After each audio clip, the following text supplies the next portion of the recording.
Ever wondered how the world's smallest continent but sixth largest country by total area, Australia, came into existence? Let's take a moment to appreciate the sheer size and unique position of Australia on the world stage. Nestled in the southern hemisphere, it's a land famed for sun-soaked beaches, sprawling deserts and bustling cities. Around 45 million years ago, a significant geological event occurred. Australia, once a part of the massive supercontinent Gondwana, started its slow but steady journey of separation from Antarctica. This continental drift set the stage for Australia's isolation, casting it adrift in the vast expanse of the Pacific and Indian Oceans. This isolation was a blessing in disguise, leading to the evolution of a unique biodiversity. From kangaroos and koalas to kookaburras and funnel-web spiders, the land down under boasts of wildlife as diverse and vibrant as its landscapes. Stay tuned as we delve into the rich history of Australia's Aboriginal people, the original inhabitants of the continent. Can you imagine a culture that dates back over 65,000 years? Welcome to the Aboriginal era in Australia. The Aboriginal culture, steeped in history and tradition, is one of the oldest living cultures on the planet. The Aboriginal people have a profound spiritual connection with the land that goes beyond simple survival. For them, the land is not just a resource, but a living entity, a nurturing mother, and an integral part of their identity. Their belief system is deeply rooted in the concept of dream time. This is not just a myth or folklore, but a complex network of knowledge, faith and practices that derive from stories of creation.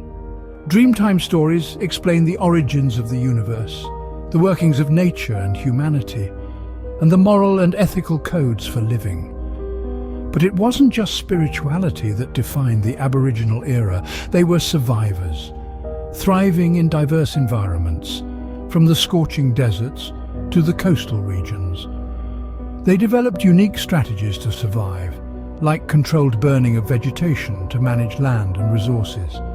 This traditional knowledge and wisdom continue to be relevant today, contributing to modern practices of environmental conservation. The Aboriginal era was also rich in art, music and dance. Their art was not merely aesthetic, but a medium of communication, recording their history and dreamtime stories. The music, often accompanied by a didgeridoo, and the rhythmic dances were an expression of their culture and spirituality. These art forms are not relics of the past, but continue to thrive, captivating audiences worldwide with their vibrancy and depth. The Aboriginal era was a time of deep connection with nature, of survival and resilience, of profound spirituality, and of rich cultural expression. It was an era that shaped the land of Australia, a time that still resonates in the heartbeat of the nation. The Aboriginal era was a defining period in Australia's history, but what happened when Europeans arrived on the continent? In the late 18th century, a new chapter began in Australia with the arrival of the Europeans. But what impact did it have? As the sun rose on the 26th of January 1788, 11 ships, collectively known as the First Fleet, cast anchor in what is now known as Sydney Harbour.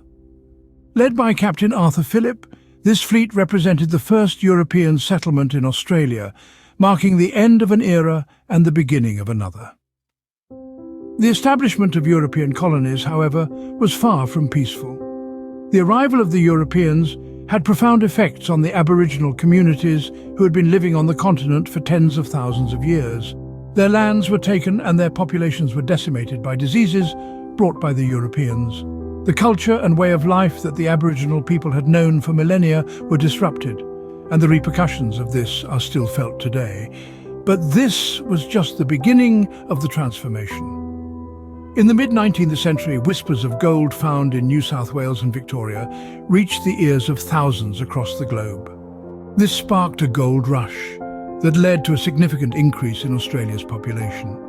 People from all walks of life, from all corners of the earth, flocked to Australia in search of fortune. This influx of people brought diversity and economic growth, shaping Australia into a multicultural society. The gold rush also led to political and social changes. It boosted the economy, leading to the establishment of schools, roads and railways. It also led to the Eureka Rebellion, a revolt by the miners against the colonial authorities, which played a significant role in the push for democratic reforms. Australia, a land that had been inhabited by Aboriginal people for over 65,000 years, was transformed within a few centuries into a multicultural society with a booming economy. The European settlement was a period of significant change, a time of conflict and growth, of loss and gain. Australia transformed drastically during the European settlement, but how did it evolve into the modern nation we know today? Fast forward to the 20th century, Australia emerged as a progressive, multicultural nation with its distinct identity. As we step into the 1900s, Australia unites under one flag, one government.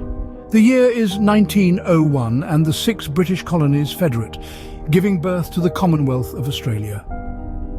The newfound nation navigates its way through the troubled waters of the 20th century, playing a crucial role in both World War I and II. These global conflicts leave an indelible mark on the nation's psyche, shaping its values of courage, mateship and resilience.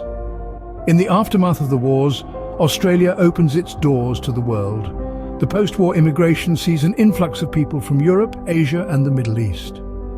This cultural melting pot infuses Australia with diversity, transforming it into the multicultural society that it is today.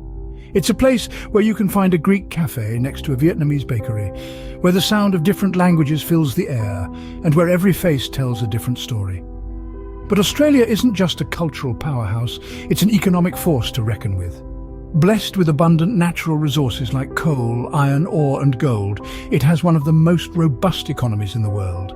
It's a land of opportunity, a place where dreams take flight. Today, Australia stands tall as one of the wealthiest countries globally, boasting a high standard of living and an excellent quality of life. Its cities, from Sydney to Melbourne, Brisbane to Perth, are vibrant, dynamic spaces teeming with life, innovation and creativity. But Australia's story isn't just about its cities, its economy, or even its multicultural society. It's about its people, their spirit, their resilience, and their unyielding belief in a fair go for all. From an isolated continent to a vibrant multicultural nation, Australia's journey is indeed fascinating. But remember, this is just the tip of the iceberg.